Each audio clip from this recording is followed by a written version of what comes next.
बिजनौर के धामपुर जीतनपुर कॉलोनी में एक निजी आवास को लेकर के व्यापारी और डॉक्टर धरने पर बैठ गए और धामपुर एसडीएम को हटाने की मांग करने लगे। इतना ही नहीं, इन्होंने विनय मित विभाग के बाबू योगेंद्र पर 35,000 रुपए का रिश्वत लेने का मामला सामने आया है। बिजनौर जनपद के धामपुर में एक आवास को लेकर के बड़ा मामला सामने आया है, जिसको लेकर के मकान स्वामी डॉक्टर अभिषेक कुमार मिश्रा ने एसडीएम और विनय मित विभाग के बाबू पर आरोप लगाया है कि बाबू ने नक्शा पास करने के नाम पर हमसे 35,000 रुपए की धनराशि ली थी और हमें रसीद नहीं दी थी।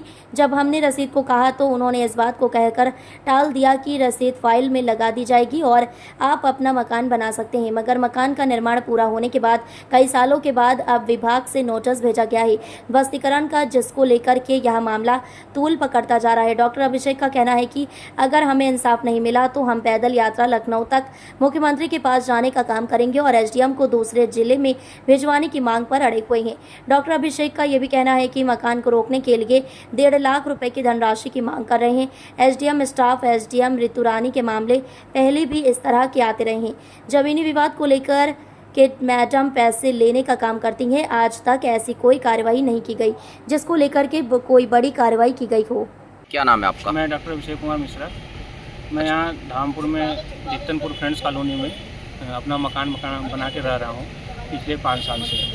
लेकिन अभी कुछ दिनों पहले जो है कि धामपुर उप जिलाधिकारी और विनिमय क्षेत्र कार्यालय से हमें अवैध निर्माण का कारण बताओ नोटिस जारी हुई है। उस नोटिस को लेके जब हम लोग उनके पास गए योगेंद्र कुमार के पास, तो वो बोले कि आपका मकान जो है अवैध निर्माण है। क्योंकि उसके पहले हम लोग जब मकान बनवाना शुरू किए थे सन 2020 में, तो उस समय हम उनके कार्यालय में गए थे। योगेंद्र कुमार जी को 35,000 रुपये जो है हमसे रसीद, वो हमसे फीस मांगे नक्शा पास कराने का, और वो हमको नकद दे दिए और वो बोलो कि उसकी रसीद हम फाइल में लगा के आपको रख देंगे और आप भवन निर्माण का कार्य शुरू कीजिए। हम लोग कार्य पूरा कर लिए, उसमें निवास भी करने लगे।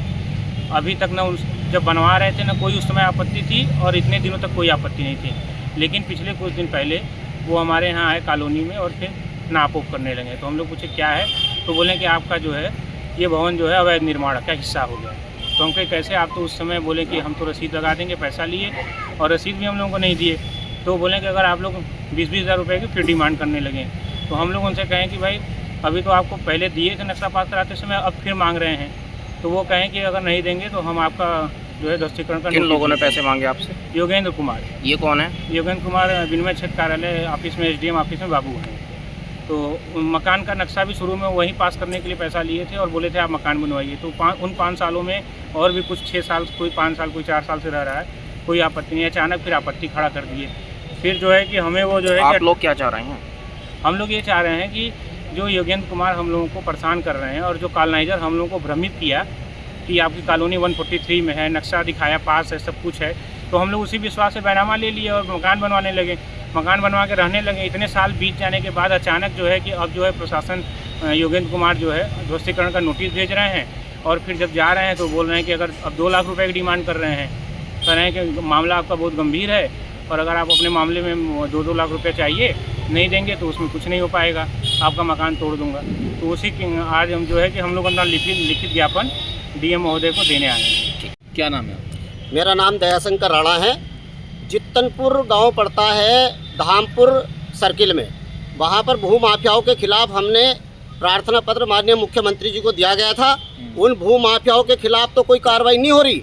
वहां पर जो लोग भोले भाले, जिन लोगों को भू माफियाओं ने 420 में ठग लिया, उनको गलत बेनामे कर दिए और आज वो परेशान है। उनके मकान बन के उनको नोटिस और देने का काम किया जा रहा है। तो हम यहाँ जो है आज सांकेतिक धरना 1 घंटे का दे रहे हैं और उसके बाद 8 तारीख को यहाँ से माननीय मुख्यमंत्री जी की ओर हम अपनी पदयात्रा प्रारंभ करेंगे यदि भू माफियाओं पर कार्रवाई नहीं होती है सुसंगत धाराओं में। और ये निवेदन भी हम करने आए हैं कि जिन लोगों के मकान बन गए, तो अब उन लोगों को वहाँ जो विनियमित क्षेत्र नोटिस देता, फिर उनसे पैसे ले लेता, 6-6 महीनों को चुप हो जाता, तो इस प्रक्रिया पर रोक लगे ताकि लोग बाग अपने घर का भरण पोषण कर सके। और इतना भी मैं आपके माध्यम से कहना चाहता हूँ, मुझे बार बार धमकी भू माफियाओं की ओर से मिल रही है। यदि मुझे किसी प्रकार का कोई वो होता तो वो प्रशासन को ही उसकी जिम्मेदारी होगी। यदि मेरे साथ मारपीट हो जाती है, मेरा मर्डर हो जाता, कोई भी जघन्य अपराध मेरे साथ अगर हो जाता है, तो उसके लिए ये प्रशासन ही जिम्मेदार होगा। क्योंकि 1 महीने से हम धूल चाट रहे किसी के कान पे जू नहीं टल रही। तो हम सब लोग आज इसी निमित्त यहाँ इकट्ठा हुए हैं और साथ ही कश्मीर के अंदर जो घटना हुई है उस पर भी हम दुख व्यक्त करते हैं और माननीय प्रधानमंत्री जी से भी हम ये निवेदन करते हैं कि जिन्होंने ये जघन्य अपराध कश्मीर के अंदर किया है उन लोगों के खिलाफ कठोर से कठोर कार्रवाई करें। VP न्यूज़, खबर सिर्फ सच की।